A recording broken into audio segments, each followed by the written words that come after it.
think what this accelerator can offer, especially in the support, as Peter said, as Satoyo said, it's not just the money, but it is the support system for entrepreneurs and startups to embrace them and help them through hard periods. And I don't just mean failure as the end of the company, but failure is a part of a day-to-day journey as an entrepreneur. You have to change business strategy. You have to do layoffs. You have to find new investors. There's always a challenge.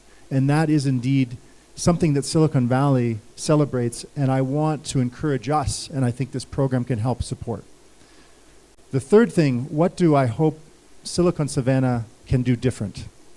And this is a very Kenyan thing. I want to encourage us in Silicon Savannah to run and win the marathon, not the sprint. Eliud Kipchoge, in the wonderful Netflix film about running the 2-hour marathon, speaks about running into the pain. Running is pain, he even says. And it is running through that pain, not all the time of the marathon. There's highs, there's lows, but it is that pain that is not to be feared. And I equate that somewhat to failure, right? It's painful, but it is part of the journey. Silicon Valley is often about sprints. How fast can you be a unicorn? How fast can you IPO? How quick can you move on to your next venture? I'm personally not interested in that. Yeah?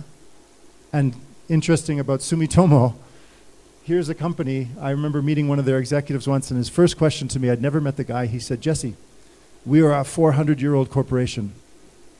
Where will M-Copa be in 400 years?" That's an interesting question.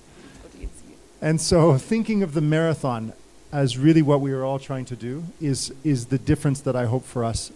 So I hope those remarks answered the question. But again, running a marathon and building long-term value for our customers, solving real problems, and embracing that failure is something that I hope this program can really support. Amazing. That's very insightful. I think that deserves a round of applause, really. It is true. It is very true that we struggle with failure. And as you can see, and Juliana did share the numbers, that the investments coming into fintechs from between 2020 to 2022, we're seeing that increase significantly, and now that's starting to reduce. And so embracing failure is one of those, and changing cycles is another thing that we definitely must consider. But I'm going to ask Julian to build on that.